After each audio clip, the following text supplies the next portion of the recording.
Foli ani tanni fo ka taa se waliɲuman dɔ ma o bɛ aw bɛɛ lajɛlen sa Mali kɔnɔ fo ka taa se Mali kɔ kan ka bɛn ni mercredi ye 5 avril 2023 ka d'aw tulo kan k'a fɔ ko aw maa o maa de bɛ Mali kɔnɔna la ko Mali taɲɛli hakilina ɲuman bɛ e la an bɛ reçoit an ka plateau kan o hukumu de kama bi mɔgɔ min bɛ anw bolo bi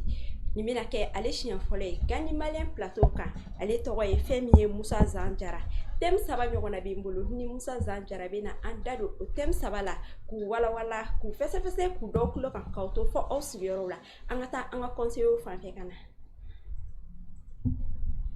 o tuma an ka se an yɛrɛ la an tun bɛ farajiw ka mara kɔnɔ I balokun ye mun ye I nakun ye mun ye école karamɔgɔ o ye mɔgɔ min a kan ka bonya jamana kɔnɔ dalen bɛ ko kelen min na o ye ala ye kelen ye siga t'a la n dalen b'o la ala ye maa min ci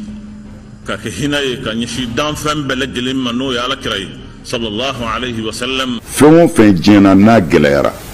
ni sigi ka kuma sɛbɛ nana an dalen b'a la k'o bi nɔgɔya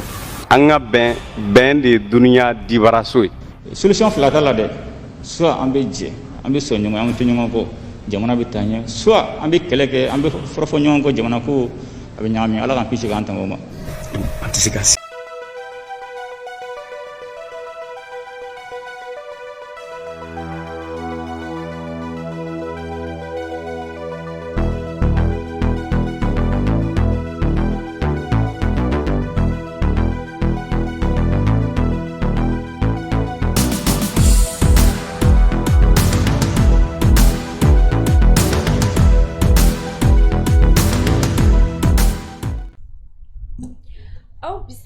kokura tuguni aw ka jamana mandi o kɛnɛ o kɔnɔna la n'an b'a fɔ o ma ko espace de vérité ni ale ni o ye tiɲɛ kɛnɛ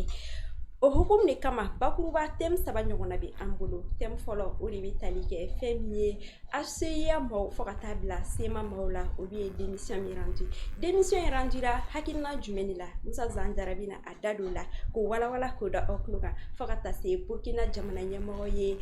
Français ka médiaw gɛn a tun y'a daminɛ RFI de la ka se France 24 ma fo ka taa se Libération ma a y'o gɛn nin dɔgɔkun laban in na an b'an da don o fana la k'o walawala k'o da aw tulo kan fo ka taa se manifestation ba min bɔra ka kɛ Burkina yala Burkinabéw bɔra u ka jamana ɲɛmɔgɔ soutenir a ka hakilina min kan wa walima u bɔra kun jumɛn de la Musa Zan Jara bɛna nɔgɔ bɔ nin fɛnɛ la pewu ka a walawala k'a da aw tulo kan thème ba laban o de bɛ tali kɛ MINUSMA maaw ye rapport min kɛ Mali kunkanko la fo ka taa se MINUSMA maaw ka mandat bɛ laban ka bɛn ni juin kalo ye Musa Zan Jara bɛna a da don fana la k'o walawala yala mandat in kan ka renouveler de wa walima a kan ka kɛ cogo di a bɛna a hakilina fɔ o fana la an b'a ɲini aw fɛ aw ka émission a ka aimer a ka commenter a ka partager commentaire la a y'an dusukun bilen kosɛbɛ walasa an ka émission bɛ se ka basigi cogo min na a y'aw bisimila Musa somɔgɔw an b'a baasi t'i la baasi foyi tɛ yen Anita Jean an b'aw fo nga m'aw fo oui mais voilà comme ni ye e mɔgɔ fɔlɔ ye an ka plateau kan an b'a ɲini fɛ i k'i présenter an filɛbagaw la ok merci bien mais malien bɛɛ lajɛlen fo Mali kɔnɔ ani Mali kɔ kan ne ye Musa Zan Jara ye n ye jeune ye n bɛ société civile malienne kɔnɔna na n bɛ tɔn kɔnɔ tɔn min bɛ yen nɔ n'a tɔgɔ ko réseau des jeunes actifs RGA tɔn don an bɛ baara kɛ kosɛbɛ société civile kɔnɔna na fɛn fɛn tɔgɔ k'a fɔ ko Mali ka tagaɲɛ depuis a bɛ san 10 bɔ an bɛ ka évoluer o cadre kɔnɔna na mouvement fɛn fɛn wulila Mali kɔnɔ pour les grands changements le RGA a pris part c'est qu'an da donna la an y'a bɛɛ participer au-delà de ça aussi n sigiyɔrɔ bɛnnen don Kati ma voilà donc Kati sifin jɛkulu tɔn bɛ yen n'a bɛ fɔ a ma ko conseil communal de la jeunesse n y'o fana ɲɛmɔgɔ ye. Voilà donc Musa i bisimila espace de vérité plateau sanumanba in kɛnɛ kan merci bien Musa nin b'a to an bɛ don an ka jamukanw na an y'a ye dɔgɔkun in kɔnɔna la HCA maaw fo ka taa bila SEMA maaw ma u ye démission rendu hakilina jumɛn de nana ni démission in renduli e yɛrɛ bolo voilà d'abord yani n da maga démission na il faut comprendre présentement le contexte actuel c'est que an bɛ hokumu kɔnɔ sisan Mali yɛrɛ crise la entre l'état malien et les groupes rebelles parce que mɔgɔ min bɛ Mali situation nord situation dɔn depuis que Mali ka indépendance taara fo ka se bi ma i y'a ye k'a fɔ crise caman éclatera crise ninnu caman tun bɛ yen minnu liélen don fɛn dɔw de la o fɛn ninnu ye jumɛn ye c'était des choses d'ordre politique. O politiquement yɔrɔ ye min ye indépendance ko kuma o kuma kɔnɔ n'a bɛ fɔ olu ma ko an ka yɛrɛma hɔrɔnya tali la. Donc k'a daminɛ 1963 kana 91 la kana depuis 2003 la i b'a ye k'a fɔ banbagaci wale caman kɛra Mali kɔrɔnya fan fɛ groupew fɛ groupe min bɛ yen n'a kun b'o dɔn uniquement n'o ye siya dɔ de ye n'a bɛ f'olu ma ko les Touaregs. Maintenant k'a daminɛ 2010 la k'a yɛlɛ il y a un mouvement qui a vu le jour mais mouvement kɔrɔlenw kun bɛ yen minnu ye kobaw kɛ minnu ye fagalibaw kɛ gɛlɛyaba ta k'a ɲɛsin jamana ma wa jamana yɛrɛ fana wuli ka jɔ caman kɛ k'a ɲɛsin u ma pour que situation solution bɛ se ka sɔrɔ nord ko in na cogo min na o y'a ye i y'a ye k'a fɔ bolonɔ bila kɛra gafe caman na accord d'Alger fɔlɔw b'o la accord de Tamarasɛkiw b'o la donc olu kɛra Mali ni nin banbagaci wale ninnu cɛ san minnu na i b'a ye k'a fɔ ko gɛlɛya kun cɛ ka gɛlɛn an ni banbagaci wale ninnu ɲɔgɔn cɛ donc de 2011 ka se sisan ma i b'a ye k'a fɔ Mali binna crise dɔ kɔnɔ n'an b'a fɔ a ma de une crise multidimensionnelle crise multidimensionnelle tɛ dɔ wɛrɛ ye c'est que i b'a ye k'a fɔ an bɛ crise kɔrɔlen minnu dɔn n'o ye i b'a fɔ siya dɔ bɛ marifa ta a bɛ wuli an bɛ wuli ka se ɲɔgɔn ma u bɛ na an ka kan dɔ attaquer an bɛ se ka wuli ka tugu u kama o crise sugu kun tɛ an ka crise in kun ye crise ye min bɔra kɔ kan ka fara kɔnɔna ta de kan i b'a fɔ banbagaci walew dɔw bɔra Libi ka sababu kɛ Muammar Kadhafi ka binni ye Libi ka kunda Mali kan parce que il faut reconnaître que Mali ni Libi cɛ jamana fila don tɛ kelen ye mais jamanaw don siya dɔw bɛ yen Mali kɔnɔ o siya kelenw bɛ Libi i b'a ye k'a fɔ c'est que frontière t'u ni ɲɔgɔn cɛ i bɛ taa sɔrɔ il y a un Touareg malien ici et lui il est dans l'armée malienne mais i bɛ taa sɔrɔ son petit frère se trouve en Libye i bɛ taa sɔrɔ a bɛ armée libyenne na surtout Kadhafi nalen fanga la Kadhafi ye opportunité di Touaregiw ma kosɛbɛ o ka se ka intégrer armée libyenne na bon Mali Touareg caman kun bɛ yen nɔ minnu taara ani Algérie ani Niger minnu tagara ka taa intégrer Libye armée la à son temps donc olu ka nali la Mali kɔnɔna na o kɛra crise ye crise min an b'a fɔ min ma n'o kɛra rébellion MLA ka rébellion ye donc pour l'indépendance de l'Azawad donc an bɛ Azawad tɔgɔ mɛn entre guillemets mais Azawad yɛrɛ ye mun ye Azawad ye bɛ fan jumɛn ainsi de suite a kɛra sababu ye maliyɛnw kɔni y'a dɔn k'a fɔ y'a une zone qui se trouve au nord du Mali, précisément entre voilà à Kidal, n'a pas fait ko Azawad, donc ko ka territoire do da ko duluma min tɔgɔ bɛ da ko Azawad, ko kulu ka capitale. Donc au-delà MNA au créé là, mais MNA de fɔlɔ kun don. Il faut parce que c'est une histoire, hein, il faut parce que ni crise nous flène généralement ni bɛ kuma kan il faut que mɔgɔ ka a historique de fɔ. MNA de kun don fɔlɔ mouvement national c'est comme de l'Azawad. Donc i b'a ye k'a fɔ groupe minnu don Touaregiw don u ye revendication caman kɛ depuis voilà u ka yɛrɛma hɔrɔnya kow la mais a promesse ninnu caman bɛ yen minnu ma se ka tenir u ye mais Mali ye bɛnkan sɛbɛn kun kɛ an n'u ni ɲɔgɔn cɛ min ye bɛnkan sɛbɛn kun ye min bɛ se ka secteur ninnu impliquer développement social ou kɔnɔna o de la i b'a ye k'a fɔ an ka le feu président Amadou Toumani Touré a b'a fɔ a ka kuma dɔ interview dɔ kɔnɔ en 2010 cinquantenaire waati la a ka interview la a b'a fɔ ko les autres régions nourrissent Kidal par solidarité sinon même les taxes qu'on récolte à Kidal ne peut pas prendre en charge les salariés de Kidal a b'a fɔ a ko kuma kɔnɔ ko Mali région tɔw ka musaka faralen ɲɔgɔn kan ko de bɛ Kidal balo par solidarité ko sinon ko hali impôt min bɛ ta sɔrɔ Kidal yɛrɛ fonctionnaire fɛ Kidal ka commerçants fɛ Kidal ka denw ka impôt ka nisɔngɔw faralen ɲɔgɔn kan k'a tɛ Kidal fonctionnaire sara donc ni mɔgɔ min ko k'a fɔ ko Mali kelen tɛ k'i jan don Kidal la ou bien Mali kelen tɛ k'i jan don nord la donc il be fili kuma kɔnɔna la donc kuma in yɛrɛ bɛ bakuruba tali la a bɛ tali kɛ o de kan pour dire que aux gens k'a fɔ ko ninnu bɛ ka revendication caman kɛ i b'a fɔ k'u ka doléances talen tɛ ba la k'o ye nkalon de donc o tɛ tiɲɛ ye Mali hakili b'u la wa malidenw hakili b'u la Mali kelen bɛ ka yɔrɔ in ta ba la waati min na rébellion in bɛ créer avant k'u ka marifa yɛrɛ ta directement pour revendiquer l'indépendance ça trouvait que chaque fois i b'a ye k'a fɔ leader dɔ bɛ wuli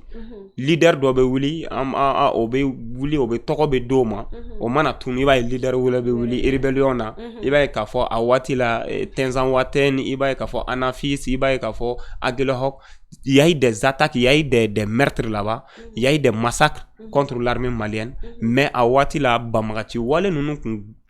et fanga kun t'u la k'a fɔ pour faire face à son temps k'a se k'u ɲɛsin ka armée gɛn ka bɔ u ka territoire kan donc au waati la entre 2010 2011 ils ont été reçus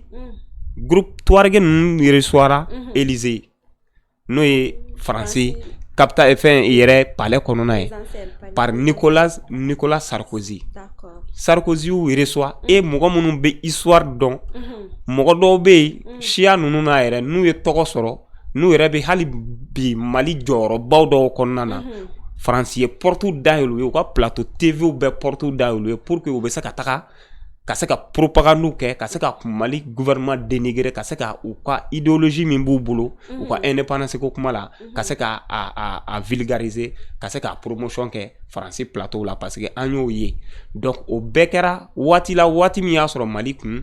norme bin o tigɛ kɔnɔna na fɔlɔ parce que il n'avait pas eu l'appui considérable u kun mago bɛ dɛmɛ min na o kun m'o sɔrɔ a waati la donc u bɔra Élysée audience mina u nana Mali la déclaration min kɛra ka tugu la il y a elle nana MLA donc o de la mouvement national pour la libération de l'Azawad elle donna ani N cɛ et ATT ka kuma dɔ fana bɛ yen nɔ Ala ka hinɛ la c'était un président vraiment que j'apprécie beaucoup a b'a fɔ a ka o kuma la ko lui-même il ignore d'où vient la lettre L donc voilà elle ni bɔra min parce que au départ c'était MNA mais an bɛ baloko la an y'a ye k'a fɔ elle nana don entre LN et A donc libération in nana o kɔnɔna na alors que les revendications n'étaient pas pour l'indépendance les revendications c'était u ka se ka considérer ni fonction publique kɛ u ka ta ni recrutement kɛ u ka mɔgɔw ka ta ainsi de suite u ka revendication kun basé len kan mais de fait que u taara u reçoira Élysée par Nicolas Sarkozy u seginna ka na avec le mot maintenant libération donc ko an bɛ fɛ an ka Azawad ka libérer an bɛ fɛ an ka indépendance ka ta an bɛ fɛ an ka nin ka kɛ tan an ka nin ka kɛ tan donc o de kɛra crise in yɛrɛ jugumama yɔrɔ ye maintenant olu b'a dɔn k'a fɔ k'u kelen kun tɛ se qu'est-ce qu'ils ont fait il y avait des mouvements des Moudjao des Amsardine n'olu ye groupe terroristes ye n'olu ka hakilina tɛ dɔw yɛrɛ ko ka charia de appliquer an ka jamana kɔnɔ jamana minnu bɛ yen nɔ n'an b'a fɔ a ma ko des pays laïcs donc olu fana ka baara tɛ dɔw yɛrɛ olu kɔ olu bɛɛ c'est des groupes affiliés à AQMI i b'a ye an b'a Ousmane Ben Laden ye mouvement min créé Pakistan an y'a ye k'a fɔ olu ka bolofaraw de don ka jigin ka na se fo Afrique de l'Ouest la ka taga se fo Afrique de l'Est la i b'a ye Shebabu bɛ Somalie olu bɛ évoluer entre Somalie Kenya ka taga se fo Mozambique yɔrɔ ninnu ma donc mais on bara dans le nord dans l'ouest côté ouest africain il va k'a fɔ u bɛ yan nɔ entre les noms de voilà de AQMI voilà o bɛ baara kɛ ni o de ye maintenant o leader ba fila bɛɛ lajɛlen bɛ min dɔn i b'a fɔ Amadou Koufa bi ani Yad Agali et ACIA i b'a ka ACIA min fɔ il faut reconnaître que ACIA ye Yad Agali ka mouvement créé len de et tɔgɔ fɔlɔ min tun bɛ ACIA la c'était pas ACIA donc ACIA la n bɛna nin ye dɔɔni pour que vous puissiez an lamɛnbagaw bɛ se k'a faamu cogo min na parce que ninnu ye fɛnw de Yad Agali ka mouvement a nana a y'a créé Yad Agali et même ils sont toujours dans la logique maintenant ko an ka pays ka kɛ pays islamique de donc an y'a ye k'a fɔ Amsardine de nana o kɛra ACIA bɔra Amsardine de kɔnɔna na ka kɛ ACIA parce que la tonalité le sens et l'étymologie même de Amsardine ça c'est que o bɛna mot u yɛrɛ ɲuman na qualificatif terrorisme bɛ dɔw kan au vu des occidentaux c'est comme olu dɛmɛnen don mɔgɔ minnu fɛ olu tɛ fɛ o mot in ka employer pour que u ka se k'u dɛmɛ sɔrɔ ou bien n'u bɛ se ka dɛmɛ kɛ a tɛ se ka fɔ ko bon k'an bɛ ka mouvement dɛmɛ mouvement bɛ yen nɔ qui prône maintenant les charia qui prône l'exaction ou bien qui prône l'état islamique donc il faut que an ka b'o tɔgɔ kɔnɔ an ka na ni tɔgɔ wɛrɛ ye tɔgɔ min na an bɛ se ka cogo di an bɛ se ka légitimer un peu u ɲɛkɔrɔla na donc u y'o de tɔgɔ in bila ka na don ni SCA ye i b'a ye k'a fɔ SEMA la SEMA ye ça c'est la coordination des mouvements de l'Azawad donc SEMA ye groupe ba saba de bɛ SEMA kɔnɔ mais i bɛ taa sɔrɔ groupe misɛnnin min b'a kɔnɔ a bɛ groupe misɛnnin 200 bɔ au Mali n'i taara nord la nous avons des milliers de groupes i bɛ taa sɔrɔ u bɛɛ affilié len ninnu mouvement ba fila de la donc o mouvement ba fila ye jumɛn ye o ye MLA ale ka fɛn MAA ani ACIA o groupe ba saba donc olu de faralen no ɲɔgɔn kan o de bɛ MLA fɛn SEMA créé donc i b'a ye k'a fɔ o groupe ninnu bɛɛ ka idéologie fana tun tɛ indépendance ko ye o donc parce que il faut reconnaître que Kidal ɲɛmɔgɔ dɔw de bɛ Kidal parce que anw bara yan nɔ mara ɲɛmɔgɔw bɛ an bara cogo min na comme les chefs de canton les chefs coutumiers les chefferies traditionnelles o b'an bara yan cogo min na o ɲɔgɔnnaw fana b'o bara siya kow de don i bɛ taa sɔrɔ igmagluw bɛ yen u bɛ taa sɔrɔ siya wɛrɛw fana bɛ yen nɔ olu fana n'u ka mara kɛcogoya don mais an bɛɛ lajɛlen bɛ ɲɔgɔn sɔrɔ territoire kelen kɔnɔna na c'est ça on appelle notre terroir donc an bɛɛ lajɛlen bɛ ɲɔgɔn sɔrɔ yen c'est comme n'i ye jamana ta on appelle un état mais une nation o ye an yɛrɛ ka siyaw bɛ se ka ɲɔgɔn sɔrɔ min kɔnɔna na culture kelen kɔnɔna na ani voilà ani laada kelen kɔnɔna na mais i bɛ taa sɔrɔ n'i taara n'a ye état kan i bɛ taa sɔrɔ état la an siya caman bɛ yen nɔ an ka danbew n'an ka fɛnw tɛ kelen mais an bɛ ɲɔgɔn sɔrɔ i b'a fɔ Mali bɛ ten n'i ye Kaye ta i bɛ taga sɔrɔ Kasongo bɛ yen nɔ i bɛna Bɛlɛdugu Kulukoro Malakaw bɛ yen nɔ ainsi de suite i bɛ taa Mande i bɛ taa Segu ainsi de suite donc an bɛɛ bɛ ɲɔgɔn sɔrɔ jamanaba kɔnɔna na on appelle ça un état mais i bɛna taa Kasongow bara il y a une nation Kasonge donc i bɛ taa Kaso o bɛ yen nɔ donc c'est différent olu bara i bɛ taa sɔrɔ o siya boloma minnu bɛ yen nɔ Intalalakaw Tuareguw ka ɲɛmɔgɔya bɛ Intalalakaw bolo donc olu bɛ yen nɔ donc il y a n ye Igmad fɔ il faut Gasuw fana bɛ yen nɔ i b'a ye k'a fɔ u bɛ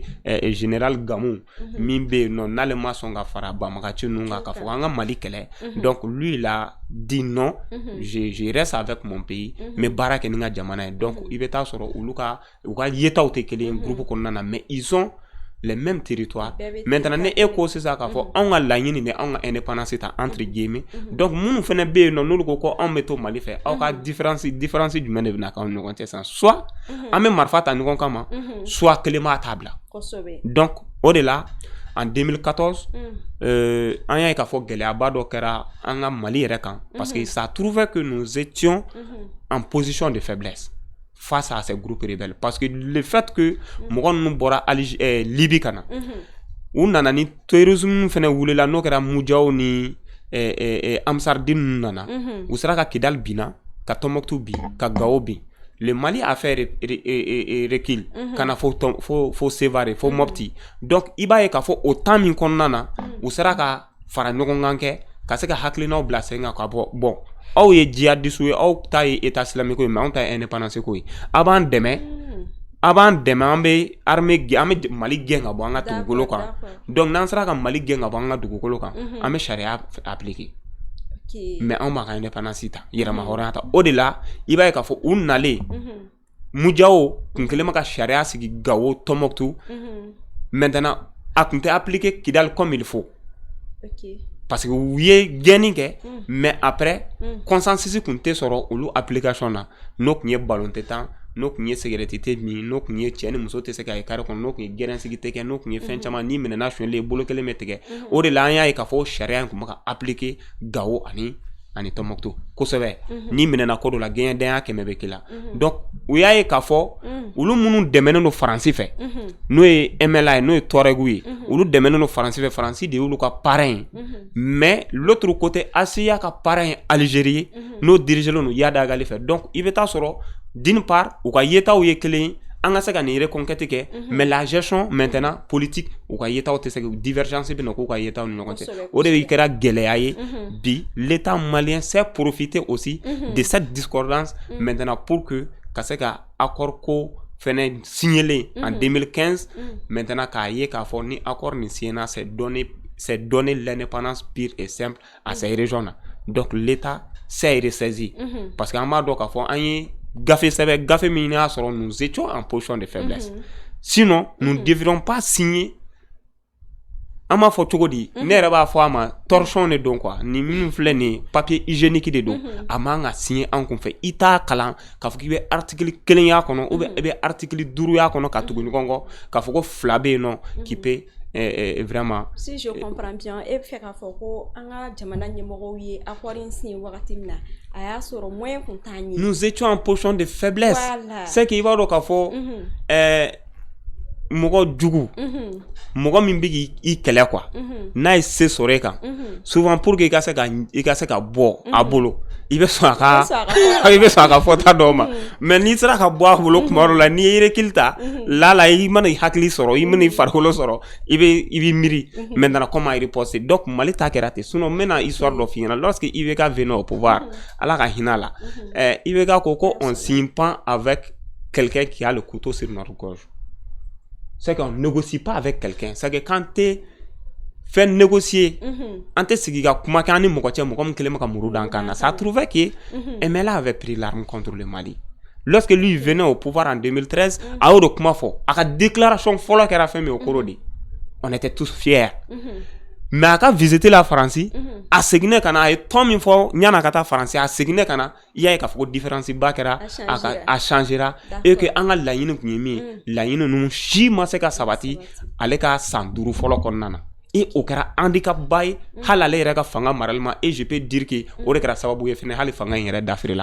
parce que les Maliens vraiment voulaient coûte à coûte la sécurité, la protection de nos armées et l'intégrité territoriale et la récupération de Kidal. Donc, on me fait une offre, nous n'avons pas fait aucune halang ma dunga fa dumuni an mo la ngina fa kanga fa jiko no kurango lu bek ni secondaire an me mi no fa ni lakanadi aucune sécurité an so so be seka fen chugumna. Donc an ya ka fo démission nous na pour être bref démission nous te doré ces derniers moments gélé bien à l'interne gélé ida do la doni ika wala wala gélé mi bien sans mentir e kokoro ma donné c'est comme ba foko ni e ba keto e ka babi do ko semero de kan quoi ni kunye moko Kidal ne dépasse pas les 800 000 habitants. Il va sur le cercle clémé, on prend le cercle de Kati est plus peuplé que la région de Kidal, toute une région. Avec tous ces cercles réunis, un seul cercle a Djamaka Bona démographiquement. Ni au keto e ka armuta contre son pays. Il va donc avoir à demander de ça. A jigide kun kayon. Mais bi o jigi mbemi. Voilà. Donc John ok nous jigi e bella jama do fe ok jigi join ok nyete dore ok nye francide.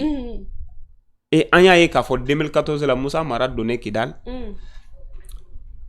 L'armée malienne a pris Kidal en moins de 30 minutes.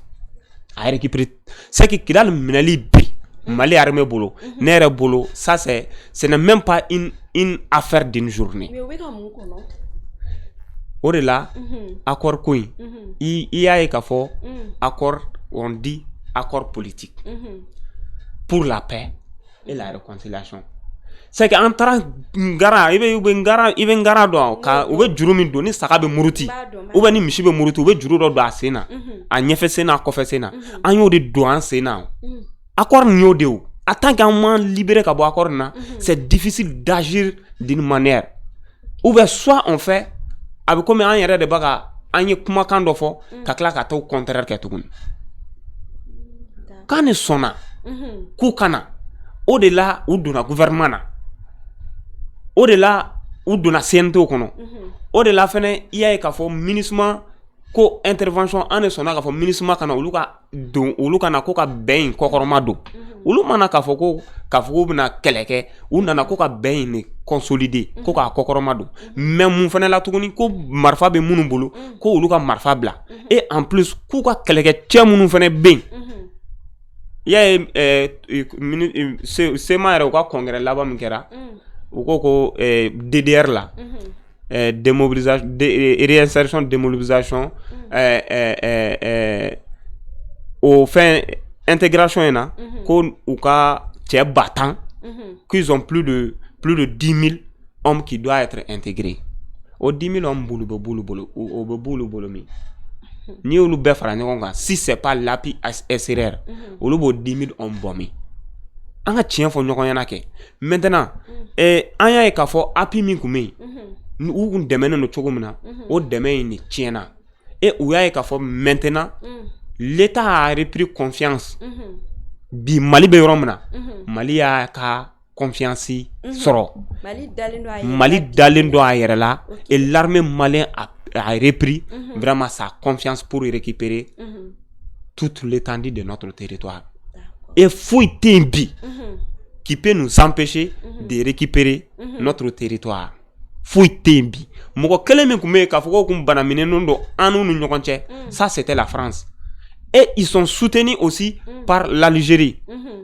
Algérie ka Bénéjo o de la accord la u bɛ taga Algérie o de la Algérie ka dayɛlɛnnen n'u ye o de la Algérie b'u dɔ maintenant u ka dɛmɛ bɛ Algérie i y'a ye k'a fɔ tout récemment a tɛ kalo kelen kalo fila ɲɔgɔn bɔ Wage ale min chargelen don accord ministère yɛrɛ département min créé la n'o créé la accord ko in kama n'o ye Wage ka département Wage ye adresse kɛ au niveau de la médiation internationale de leur mettre en garde. Ni lettre kɔnɔna kalan dɔwɛrɛ t'a kɔnɔ il met la médiation internationale en garde parce que jamana y'a yira k'a fɔ dorénavant Mali tɛ wele ka taa sigi bɛnkɛnɛ kan k'a fɔ ko sema mɔgɔw u yɛrɛ ka ɲɛmɔgɔya so tɛ kɛnɛ min kan fo k'a fɔ k'u bɛ consultants de bila ka na wa consultants minnu don yɛrɛ hali u tɛ bɔ farafinna a dɔw bɛ bɔ fo diɲɛ jamana wɛrɛw la k'olu kana sigi k'olu n'u ka kuma ko ye manque de ye ka ɲɛsin jamana ma et en plus u taara tuguni ko ka remaniement kɛ ko k'u ka i y'a ye k'a fɔ gɛlɛya dɔw donn'u ka fɛn kɔnɔ u y'u ka instance administrative falen u donn'o kɔnɔ u tilala ka na k'u ka état major fɛnɛ falen i y'a ye u ye zone dɔw cité k'a fɔ ko o colonel tan k'o remplacer la ka kɛ colonel tan ko nin zone fɛnɛ la ko insécurité kun bɛ yen nɔ ko SEMA bɛna u ka homme déployer Wage y'a yira fɛnɛ k'a fɔ ça c'est une insulte à l'endroit même de l'État du gouvernement malien donc ko médiation internationale n'u u bɛ ka nin bɛɛ ye k'a fɔ SEMA bɛ ka infraction in kɛ u sigira ka bɛnkan sɛbɛn fɛn fɛn kɛ SEMA bɛ ka o bɛɛ violer donc ni u m'u ka hakɛw dafa n'u m'u ka kumakanw dafa olu min bɛ yen nɔ pour veiller à ce que l'accord soit appliqué de bonne et due forme olu b'u ka le gouvernement malien va prendre sa responsabilité et gouvernement bɛna ka responsabilité ta cogo di o ye ɲininkali le o a bɛna ta cogo di a bɛna ta ni moyen jumɛn ye an dun b'a dɔn bi danaya min fɛnɛ bɛ an ka gouvernement kan ka ɲɛsin an ka faamaw ma an b'a dɔn kɔni o tɛ dɔwɛrɛ ye o ye l'armée monte en puissance o de ye la récupération soit par dialogue par voie consensuelle soit par d'autres voies nécessaires. Nin b'a to an bɛ don an ka deuxième thème kɔnɔna la o de ye fɛn min ye Burkina jamana ɲɛmɔgɔ a ye média français bɛɛ gɛn ka b'u fɛ yen nɔ a tun y'a daminɛ RFI de la ka taa France 24 la an filɛ don min na komi bi u ka kunnafoni di sira min bɛ yen ko Libération o fana a y'olu fana daga buda la yala e yɛrɛ mun de nana ni nin hakilina ye. Voilà Anita toujours il faut comprendre l'enjeu et la portée de la chose politiquement quoi. Et alors tout ce qu'on fait dans la vie que ça soit dans les grandes puissances ni jamana baye ni metan c'est que toutes ces choses ou ba ke il va y avoir aspect politique ou de va ko fait. On appelle les médias français France Média Monde. Il va y avoir France Média FNFB. A bɛɛ groupe lenba de don i b'a fɔ coalition ba kelen kɔnɔ diɲɛ jamana fila de bɛ yen diɲɛ kɔnɔ jamana fila de bɛ yen minnu ka média liélen don directement au affaire étrangère la. Ok o ye jamana jumɛn ni jumɛn. Et bon, jamana don. Oui, français en Israël. D'accord. Mon pays. Tous ces médias français ou liés le Quai d'Orsay de là. Ministère des Affaires étrangères françaises. Donc, ils ne font que maintenant parler sur la politique étrangère française dans nos pays. Nous nous battons au droit de Kama. Défendre les intérêts français. Protéger les intérêts français. Maintenant, combattre les ennemis. Ou bien, celui qui tente de combattre la France. De la combattre. Ou de l'Aïbaye Kafo. Il y a France 24 plateaux. Il y a des spécialistes Mali. Il y a des spécialistes Burkina. Il y a des experts tant Côte d'Ivoire. Alors que Dobe de par là où Daïba sur le Kafou Madel Kana. Ama misali a dɔn ma Mali crise kɛra en waati min na coup d'état fɛn ninnu na e yɛrɛ sigilen bɛ dugu min kɔnɔ moi j'étais à Kati ko dɔw tun bɛ fɔ k'a fɔ k'a bɛ ka kɛ Kati o b'a sɔrɔ an yɛrɛ bɛ Kati ni e yɛrɛ bɛ bɔ k'i jɔ ne ko an mana an bɛ Kati min na ani u bɛ ka Kati min fɔ France 24 là est-ce que c'est la même chose donc an ye bisigiw kun ta k'u sɛgɛrɛ k'a fɔ ko est-ce que ninnu ye siyɛnni ɲɛnamaw ye est-ce que u bɛ ka baara kɛ anw yɛrɛ ka bonya kama est-ce que u bɛ k'an bonya est-ce que u bɛ k'an ka hakɛw yɛrɛ défend est-ce que u bɛ yan anw kama anw ye bisigiw de kɛ mais bisigi ninnu nana laban ka kɛ tiɲɛw de ye o ka sababu kɛ mun ye auparavant i b'a ye k'a fɔ Mali kunna depuis des années ne yɛrɛ Musa Zan kun ka radio lamɛnta kun tɛ foyi ye France 24 ne kun bɛ France 24 di émission des horaires à horaires émission kun tɛ k'a kɔnɔ ne tɛ min heure dɔn wa n tɛ min journaliste min kun dɔn tellement que j'écoutais cette radio et la France 24 mais b'a dɔn ne y'a filɛli dabila waati min na en 2018 depuis 2017-2018 ne ye n bɔ France 24 ni RFI ko la k'a bɔ n ka vie la pepu et au sɔrɔla mun fɛ j'ai échangé avec un vieux, professeur Jean Bosco Kounare. Ala ka shijan da mal bi avec Balola, c'est un grand professeur. A comment ko fison ko ne France 24 nous fait nous flel bla maintenant ko c'est des chaînes propagandistes. A ka kalambere ke français de. Il est malien, il est professeur universitaire à IBF ko badon ko chamandon. A comment ko ibaro fison ko ni chaîne nous na. Ils sont des spécialistes, des psychologues. Mounou be uniquement car faut journal sous bla, sera ka journal sous orienté, naye ni ne fotan, ni ne besa karama do psychologue mune, naye ni ne fotan, ni ne besa ka nga pays colonisé lo mune kanya, naye ni ne fotan. Ulu te dora fo kama pour l'orientation des journalistes, des spécialistes dans ce sens. Ou te fo là au kama. Donc c'est des chaînes qui sont là seulement pour nous berner. Donc moi-même, j'ai fait mes petites analyses, mes petites enquêtes. J'ai compris que réellement ce que le vieux professeur a dit, c'est vrai. Et le temps nous a donné raison. Car ça veut que watu kora Mali gouvernement autorité ou nana chaîne datu car ça veut que ou yo kuma fo kuma mununi tien kuma kajan. Et ils ne font que s'aimer la terreur. Il va y avoir hali ni mɔgɔ kelen sarayɔrɔ dɔ la u bɛ taga kuma fɔ kuma minnu bɛ yen nɔ minnu bɛ se ka hadamadenw tɔw c'est que olu bɛ kɛ djihadistes ni terroristes ka apologie de kɛ u b'olu ka promotion kɛ donc o de b'an sama ka na Burkina ta la pour te dire que Burkina France 24 ni libération ninnu ka datuguli tɛ dɔwɛrɛ terroristes ka apologie c'est que promotion o kɛli dɔrɔn de don. Il y a qu'à faire un bel adjele maka djihadisi ba mi ni djien kono ni ou kungolo ere blale no vente aux enchères ou comme on appelle là vente au prix ni moko min sera ka soro ni war hake be dima français journalistes ou be se ka accès soro ka togo interviewer au même moment les services de renseignement français nous dit ou bien le gouvernement français nous dit que quand on be Sahel konana opération Takuba de, opération Sabrou de, opération Serval de, hein? Et donc combien non pour neutraliser les chefs djihadistes, les chefs terroristes pour ralentir ou pour mettre fin l'afflux des terroristes ou qu'on a se ka bo farafina ka se ka Méditerranée traverser pour accéder à l'Europe. Donc warbe douluma Union européenne fait pour venir chez nous pour combattre ces djihadistes, mais olu ba bara au même moment olu ka journal suba ka to djihadiste nyemoko o interviewer ka access ro ka to interviewer faut ka claque na retransmettre ko ni France 24 chaîne na ka soro olu ka service de renseignement olu ka soro so to ko yi. Quel paradoxe. Il faut voir. Et bien, donc pour te dire que avec comme ame dem kulanya donc ame buguruke ni mi folo kona ka buguruke ni nyala et bien c'est qui au chi quoi entre nous le takera odi c'est qui ils sont là ka buguri de kanyala quand sigi ka kla ka fo be leçon dans matukuni donc au-delà anga ni présent fla donc nous on les considère même aujourd'hui comme les libérateurs. Nous Assimi, nous Ibrahim Traoré, Burkina, on va ou considérer comme si c'est des libérateurs parce que libérateur te do kafoko ou marfata pour libérer nos territoires. Libération est fin hali libération idéologique, psychologique. Ça c'est très très très capital. C'est que dans la libération de nos pays anga jamana ka yerma horian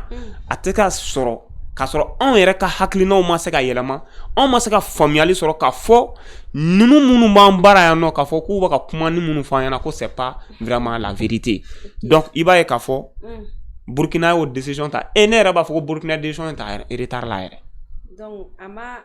a ke kuma je quoi. A ke kuma je suno ni konuna iba e ka fo attaque munu kera attaque folo munu kera depuis wati muna kaya iba e ka fo ya même des attaques où France 24 tara fo aka chaîne na ka soro les autorités burkinabé n'étaient pas au courant ka fo attaquer kera ou ka zone dola. Comment toi tu peux comprendre ça? On mana ulu be no ulu baka terusu ka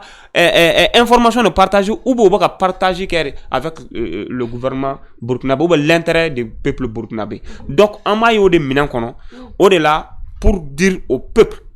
malien, peuple africain mugo munu klobana ka fo ni chaîne nunu chaîne fan be no nya kuma fiena ka fo France ka chaîne belle no au ministère des affaires étrangères là Israël ka chaîne belle no au ministère des affaires étrangères là ou ten dor là pour défendre l'intérêt de leur gouvernement ka fou be no pour la liberté d'expression, liberté de penser, liberté d'entendre ou bulu kuma fo on yana mais chez eux là c'est pas vrai. On est tient que c'est pas vrai. La France c'est un pays de droit, c'est un pays civilisé, c'est un pays de temps en temps. Mais réellement, on voit en Afrique, particulièrement au Mali et au Burkina, et moi min be ka fi mo kalani, ye mo kodone, et qui sigi ko analyse na ye kata au fait da, iko laje, ira ba do ka fu ka fem gambara no ba min foko c'est pas la même chose. Tient comment tout yi. Donc il faut qu'on sorte dans ça. Antna na foko amena foko ame mo nyekoro kuma duma fo la. Mais mi tient o de be fo, o tient du meni. Nous nous ka bara minke. Médiatiquement, la France a pu contrôler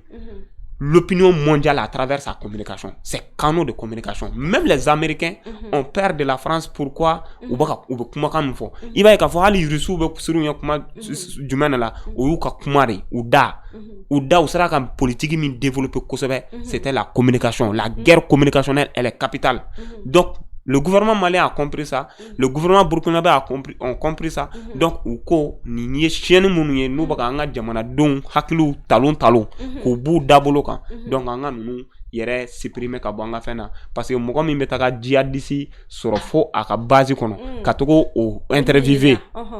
Mune ba irana ka foko anga pochon ko u baka reportage munu ke an yere ka pochon ko teto kelendi o djihadisi.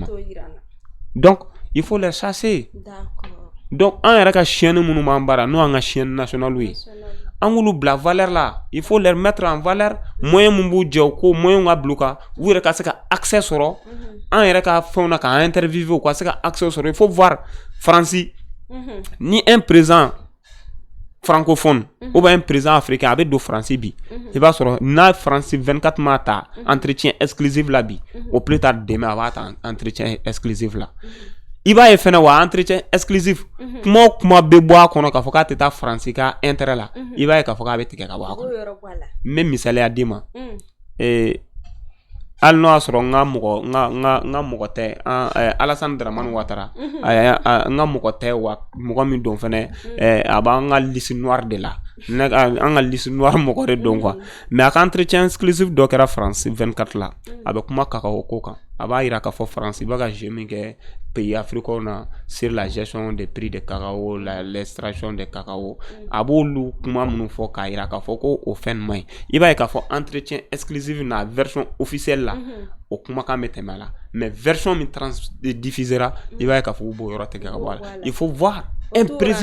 président de la République donc e yɛrɛ b'i sigi k'o ye et tu admets ça et tu laisses continuer ces gens d'évoluer ou bien de travailler dans ton pays. Donc tu te laisses exploiter ou bien tu te laisses utiliser par ces gens ou bien tu sais que tu es un. Donc il est temps que an ka ɲɛ yɛlɛ an ka bulu kɔnɔ k'a fɔ an ka yɛrɛma hɔrɔnya tɛ se ka ta cogo si la fo an yɛrɛ ka da la k'a fɔ an yɛrɛ ka yɛrɛma hɔrɔnya bɛ dépend an yɛrɛ ka comportement ni an yɛrɛ ka vision n'an ka conception de la sur la chose. Faamuyara Musa nin b'a to an bɛ na an ka thème sabanan fana kɔnɔ n'o de bɛ tali kɛ Burkinabéw ka u ye marche manifestation min kɛ Burkina yala u y'a kɛ kun jumɛn de la est-ce que u y'a kɛ pour que ka capitaine soutenir a ka baara de la wa walima u y'a kɛ kun jumɛn de la? C'est bi an ka jamana fila in tɔgɔ de b'a la k'a fɔ frontière b'an ni ɲɔgɔn cɛ mais nous sommes an bɛɛ ye kelen. D'accord. N'i taara Burkina bi tu te sens malien ni Burkinabé nana bi Mali kɔnɔ il se sent plus malien que Burkinabé min ye i b'a dɔn histoire ni an bɛ ka histoire min écrit tan parce que chaque génération est censée écrire son propre histoire et notre génération est en train d'écrire notre propre histoire comme ça. Dans 100 ans, dans 150 ans, dans 200 ans, ni histoire nous mena kalan. K'a fɔ ko san dɔ kɛra, ni génération nous wulila de faire face à l'impérialisme occidental, de faire face à un pays colonisateur comme la France et de révolutionner la conscience populaire pour dire non aux Occidentaux et à la France. Bi, nous avons maintenant un régime dirigé par la population et non manipulé par l'Occident. Jamana denw de bɛ ka jamana mara bi quoi parce que jamana bɛ ka mara ni jamana denw ka vision de et c'est pour te dire que lorsque Thomas Sankara b'a fɔ ko n'ale sara ko y a des milliers de Sankara qui vont naître bi yɔrɔ y'a fɔ san 30 kɔfɛ de a ka sangarisiw yɛrɛ ka esprit nana pour chasser Blaise Compaoré donc o esprit de bɛ bi Burkina et Mali la bi lorsque Modibo Keïta b'a fɔ k'a fɔ ko Mali jeunes aw de ta don n'a tiɲɛna aw a tiɲɛna aw de n'a ɲana aw de bɛ se k'a ɲa a ye Mali kalifa don jeunes na ka flambeau di jeunes ma et Assimi nana en tant que jeune o y'o flambeau de ta donc à peu près 50 ans a ka kuma kɔfɛ a ka vision a ka laɲini kɔfɛ o de kɛwale bɛ ka kɛ et bi Assimi ɲɔgɔnna min bɛ Mali kɔnɔ o de ka ca quoi c'est que tous ces Maliens là tous ces jeunes là patriotes se considèrent comme un Assimi dans sa localité donc il veut Burkina fene bo jeunes fene ta et se sent comme Ibrahim Traoré dans sa localité au de là il va k'a fɔ président kele ka appel que volontariat là le nombre de volontaires militaires burkinabés ont dépassé le nombre de militaires actifs dans l'armée ou quoi arana surasi min be arana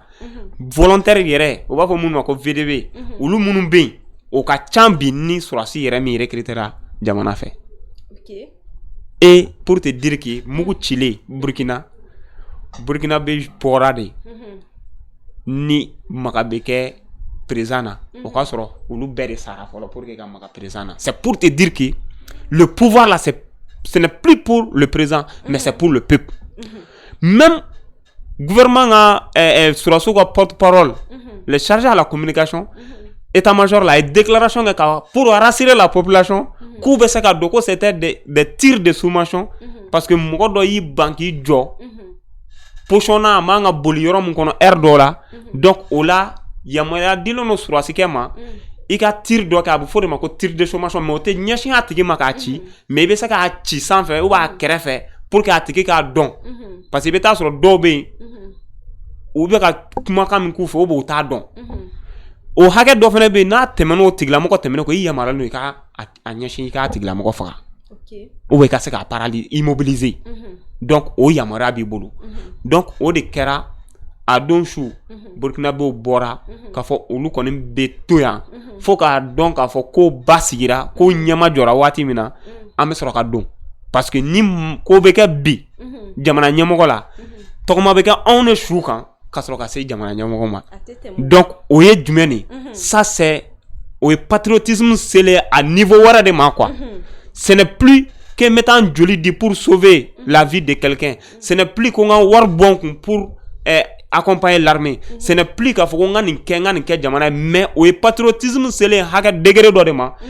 jamana ɲɛmɔgɔ hali n'ale tɛ yen bi i b'a bila i kun la k'a fɔ ko mɔgɔ bɛ yen nɔ qui peut prendre le relais qui peut faire bouger la chose même sans lui.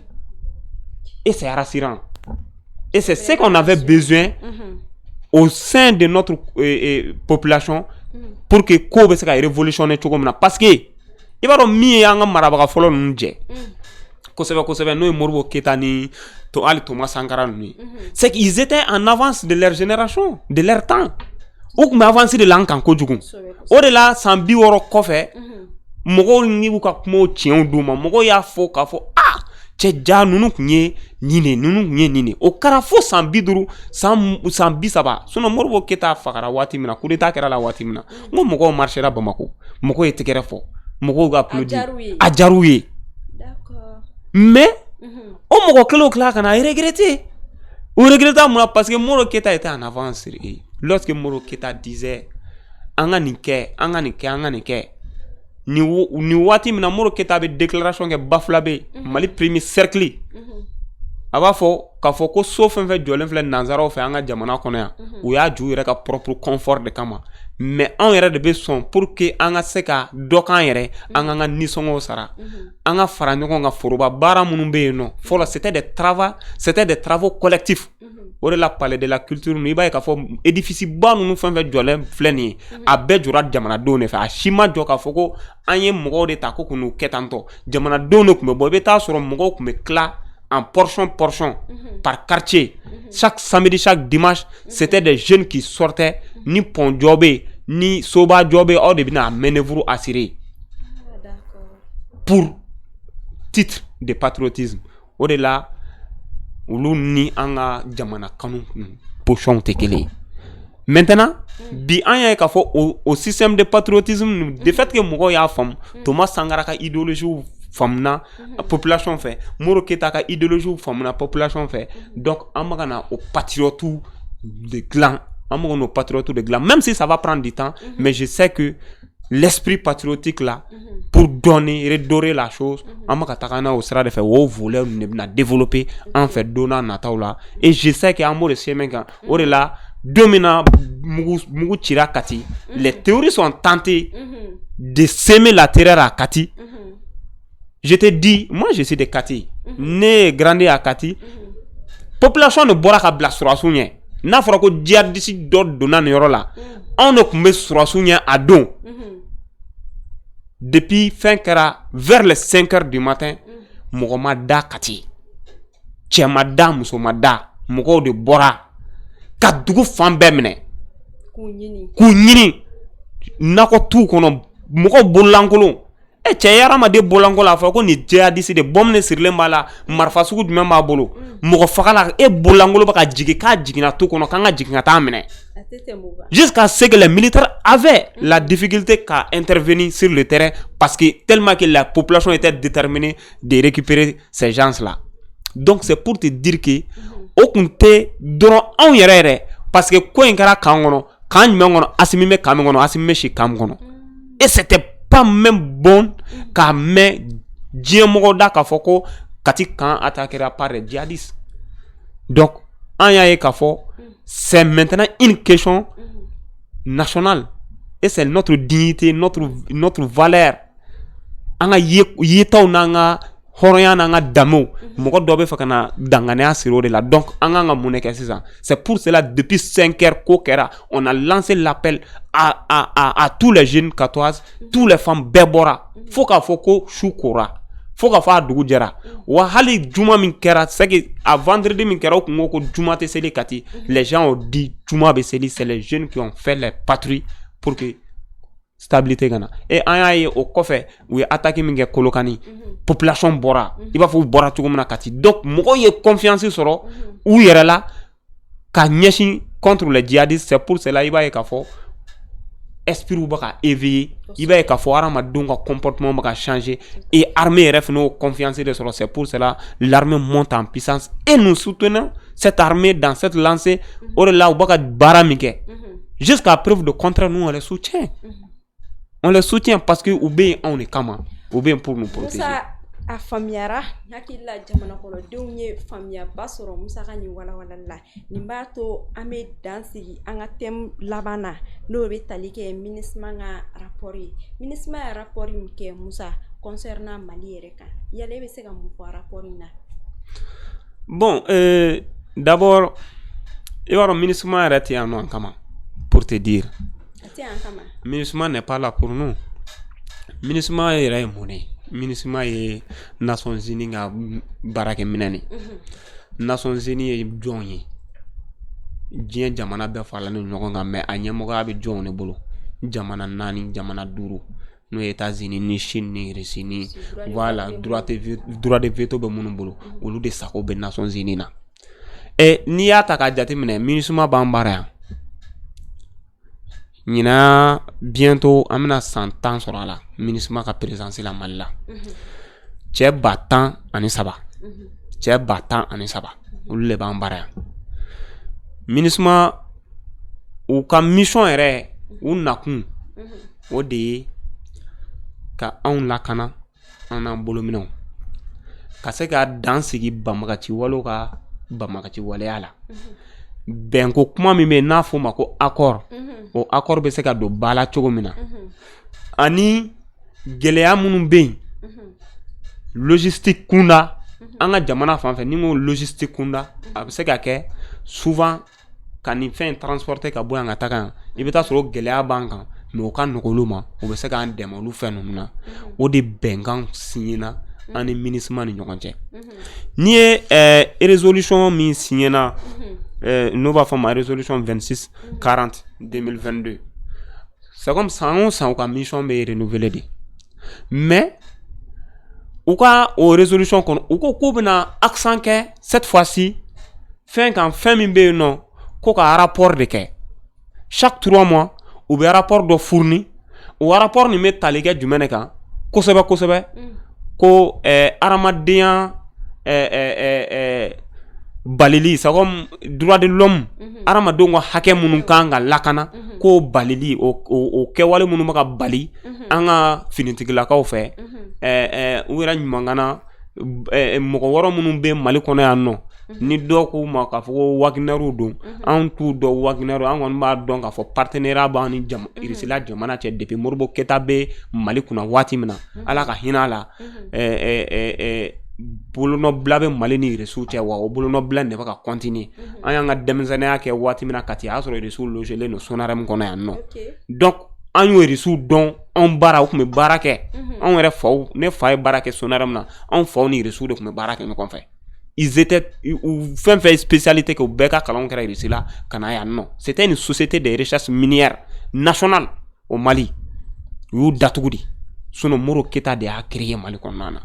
donc Irisiw tun bɛ yan u tun logelen b'an ka quartier yɛrɛ kɔnɔ Kati donc n'i ko bi k'a fɔ ko Irisiw nana Mali kɔnɔ k'o tɛ Irisiw ye k'o ye Wagner de o mana Wagner ni Irisiw mun de o mana siya dɔ de bɛ yen nɔ n'o tɔgɔ ye Wagner an tɛ Wagner dɔn an bɛ Irisiw de dɔn donc c'est toujours chercher un moyen pour culpabiliser celui qui ne fait pas leur affaire. D'accord. Dora foyi tɛ kɔ MINUSMA ninnu ka rapport ninnu droit de l'homme ko o de la Abdoulaye Diop taara a tagalen fɛn na droit de l'homme u ka session min kɛra tout récemment a y'o de kuma fɔ mɔgɔ tɛ se ka droit de l'homme ko reproche kɛ Mali la quoi. Le Mali c'est l'un des premiers pays au monde min ye droit de l'homme respecté wa min sera ka constitution fɔlɔ dilan ka hadamadenw ka hakɛ kuma k'a kɔnɔ depuis 1200 charte de Kurukan fɔ k'a kɔnɔ a y'a bɔ k'a d'u ma a tɛna leçon d'aw ma hadamadenya hakɛ la quoi. An de bɛ leçon di hadamadenw ma an ka b'o bɛɛ kɔnɔ olu tɛna na fɔ k'u b'o leçon d'an ma le système démocratique olu nana ni min ye importé an bara mais n'anw bara yan nɔ olu nana sɔrɔ démocratie ni hakɛ b'an bara e ka taa an ka togoda la bi e ye kɔrɔ ye ne ye dɔgɔnin ye hali ka dankari i kɔrɔ la cogo sugu dɔ la n'i bɛ siri k'i da k'i ci i ka bonya i bɛ hadamaden bonya i ye hadamaden ɲɔgɔn i tɛ se ka don a gasi la e bɛ se k'a fɔ cogo di k'o tigilamɔgɔ tɛ hadamadenya gasi respecté k'o bɛ taga bi mɔgɔ kan k'o ka mɔgɔ fɔ an bɛ ɲɔgɔn kan san ba yirika fulaw ni dɔgɔnɔw kɔrɔbɔrɔw ni burudamaw anw ni kasongaw i bɛ taa sɔrɔ maninkaw ni bozow sigilen don dangan kelen na bada la e bɛ na se k'a fɔ e ye kɛlɛ min dilan k'o sigi anw kan i yɛrɛ ka kɛlɛ dilannen e bɛ tila ka na fɔ k'e bɛ papier ta ko k'o rapport kɛ tuguni anw kan k'i b'anw jalaki cɛ ba 13 min bɛ yan MINUSMA tɔgɔ la u nafa ye jumɛn ye quel a été leur impact positif sur l'évolution de la cour de l'histoire sécuritaire au Mali ici et qui sigi k'a lajɛ bientôt 10 ans u ye fɛn min kɛ k'a sera ka yɛlɛma don Mali kɛlɛ tagabolo la depuis que MINUSMA nana anw bɛ Kidal de dɔn ko Kidal de ye problème ye Kidal bɔra yen yɛrɛ o yɛrɛ tɛ problème ye bilen an yɛrɛ tɛ Kidal yɛrɛ jate parce que Kidal ko ça c'est une histoire de temps mais an nana bin centre kɔnɔ ka bɔ centre kɔnɔ ka na fo sidi la bi i b'a ye k'a fɔ insécurité nana Mopti mara la ka bɔ Mopti ka jigin Segu ka na Masina ka na Jabali ka na Sogolon Kulukoro mara la Banama ka taa Nara Ɲorondi Sahel a bɛ Sikaso Kucala mara la donc yɔrɔ min yɛrɛ tun ye problème ye minnu nakun tun ye o problème yɛrɛ déplacer la problème yɛrɛ au lieu que bana min don k'a kun concentré don bolokala la bana yɛrɛ nana yɛlɛma farikolo tɔ bɛɛ la donc aw nakun ye mun de ye aw yɛrɛ jɔyɔrɔ ye mun ye donc an b'o de ye o de la u ka rapport kɔnɔ u ko l'armée la sécurité l'armée a avancé c'est comme an ka lakana bunakun kan armée ka jɔyɔrɔ fanga bɛ ka bonya terrain kan dɔɔni ko mais ko hali bi ko lakana hadamadenya hakɛw dafalen ko o dafalen tɛ o hadamadenya hakɛ dafalen tɛ jɔn de bɛ k'o rapport nin kɛ ka d'olu ma dɛ olu yɛrɛ bɛ ka taa u adressé jɔn de la pour que o k'a fɔ k'a fɔ k'an ka hadamadenya hakɛ dafalen tɛ u bɛ ka taa jɔn de ɲininka terroriste wa parce que quand quelqu'un ne ye fila ye ne tɛ se ka a tɛ fɔ ko ne ye terroriste ye k'a fɔ ko parce que ne ye fila ye je suis Jakite ou bien je suis Ba ou bien je suis Lao mais n ye terroriste ye parce que marifa bɛ n bolo n ma ka mugu ci n ka jamana la n ye terroriste ye n ma ka taga mugu jugu don n balakaw taatɔ sugu la ka taa don u ka kari wulila fɛn kan n ye terroriste ye n tɛ fɛ jamana ka baara ka kɛ an ka togoda kɔnɔ an ka ɔkɔliso kana kɛ administrateur mairie tɛ kɛ préfet tɛ kɛ yen nɔ c'est que jamana yɛrɛ fɛn fɛn tɔ da bɛ fɛn fɛn la o si kana kɛ yen nɔ anw de ka sariya bɛ appliquer anw de bɛ nisɔngɔ minɛ anw de bɛ sali minɛ jaga bɛ bɔ anw de n'u ka baara y'o de